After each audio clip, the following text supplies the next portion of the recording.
श्री गोपिनेश्वर सांस्कृतिक न्यास यांच्या वतीने मासुंदा तलावासह उपवन तलावाकाठी गंगा आरतीचं आयोजन करण्यात आलेलं आहे। उपवन तलाव येथे 30 डिसेंबर तर मासुंदा तलाव येथे 31 डिसेंबर रोजी गंगा आरती होणार आहे। या दोन्ही ठिकाणी सायंकाळी 7 ते 10 या वेळेमध्ये आरती होणार आहेत।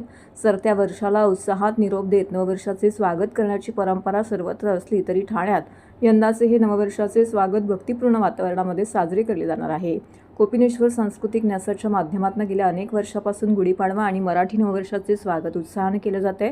पाडव्यानिमित्त शहरात स्वागत यात्रेचं आयोजन केलं जातं। तर दरवर्षी गुढीपाडव्याच्या पूर्वसंध्येला मासुंदा तलावाजवळ दीपोत्सव आणि तलावाच्या काठावरती गंगा आरती करण्याची परंपरा आहे। मात्र यावर्षी गंगा आरती गुढीपाडव्याऐवजी नववर्षाच्या पूर्वसंध्येला आयोजित करण्यात आलेली आहे। सध्याच्या सामाजिक परिस्थितीत युवा वर्ग सांस्कृतिक मूल्यांपासून दूर जात असल्याचं दिसून येत आहे। हा युवा वर्ग सांस्कृतिक दृष्टीने पुढे यावा तसेच त्यांची ऊर्जा सकारात्मक पद्धतीने व्हावी या उद्देशाने यंदा 30 आणि 31 डिसेंबर रोजी गंगा आरतीचं आयोजन करण्यात आल्याचं न्यासाच्या वतीने सांगण्यात आलेलं आहे। नमस्कार। श्री गोपिनेश्वर सांस्कृतिक न्यास आयोजित नववर्ष स्वागत यात्रेच्या अनुषंगाने आपण संपूर्ण वर्षभर विविध कार्यक्रम करत असतो। आपल्याला सगळ्यांना माहिती आहे की नुकतंच झालेलं हे या यात्रेचं 25वं वर्ष होतं। या वर्षाची तयारी म्हणून आपण 30 आणि 31 डिसेंबर रोजी म्हणजेच नवीन आंग्ल वर्षाचं स्वागत करण्याची तयारी यावर्षी थोडी वेगळ्या पद्धतीने करतोय। 30 तारखेला उपवन येथे गंगा आरती व 31 डिसेंबरला मासुंदा तलाव येथेही गंगा आरती होणार आहे। येणारं नवीन वर्ष हे सगळ्यांच्या आयुष्यामध्ये प्रकाश देणारं, ज्ञानाचा प्रकाश पसरवणारं असं ठरावं आणि म्हणून एकत्रित येऊन संघटित होऊन आपण ही गंगा आरती करणार आहोत। वाराणसीहून गेल्याही वर्षी जे महापंडित आलेले होते त्यांना आपण यावर्षीच्या आरतीसाठी बोलवलेलं आहे। दोन्ही ठिकाणी आरतीची वेळ संध्याकाळी 7 ते 10 या वेळात असणार आहे। समस्त ठाणेकरांना आग्रहाचं निमंत्रण करतोय की ह्या दोन्ही ठिकाणी आपण आवर्जून उपस्थित राहावं। येणारा आपला पुढचा कार्यक्रम म्हणजे 12 जानेवारी। आपल्याला सगळ्यांना माहिती आहे की हा दिवस आपण राष्ट्रीय युवा दिन म्हणून साजरा करतो।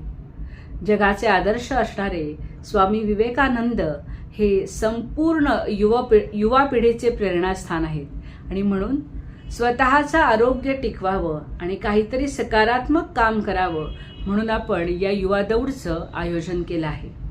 गेल्याही वर्षी आपण ही युवा दौड साजरी केली होती किंवा युवा दौड आयोजित केली होती, ज्याच्यामध्ये सांगायला खूप आनंद वाटतो की जवळजवळ 2200 पेक्षा जास्त शालेय महाविद्यालयीन युवक युवती यामध्ये सहभागी झाल्या होत्या। आपल्या सगळ्यांच्या माध्यमातून याही वर्षीची ही युवा दौड अशीच यशस्वी पार पडण्यासाठी आपण सगळ्यांना आवाहन करूया। आपल्याला जिथे जिथे शक्य आहे तिथे शालेय महाविद्यालयीन विद्यार्थ्यांना संपर्क करावा आणि ह्या 10 जानेवारी रोजी संपन्न होणाऱ्या युवा दौडमध्ये सहभागाचं आग्रहाचं आमंत्रण आपण श्री गोपिनेश्वर सांस्कृतिक न्यासाच्या वतीने देऊया। विजन 2047 युवकांचा सहभाग या दृष्टीने आपण गेल्या वर्षभरात अनेक महाविद्यालयामध्ये व्याख्यानं आयोजित केली होती। मग युवकांना आकर्षित करण्यासाठी काय आवडतं तर सध्या युवकांना रील्स बनवायला फार आवडतात आणि म्हणून या रील्स स्पर्धेचं आयोजन आपण केलेलं आहे।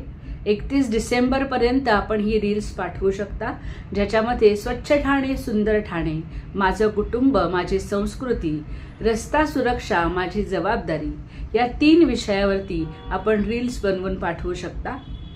येणाऱ्या ह्या कार्यक्रमांमध्ये मी ठाण्याचा नागरिक आहे आणि ही यात्रा माझी आहे असं समजून आपण सगळ्यांनी सहभागी व्हावं असं श्री गोपिनेश्वर सांस्कृतिक न्यास हिंदू नववर्ष स्वागत यात्रेचे सचिव म्हणून मी डॉक्टर अश्विनी बापट आपल्या सगळ्यांना आवाहन करते। नमस्कार।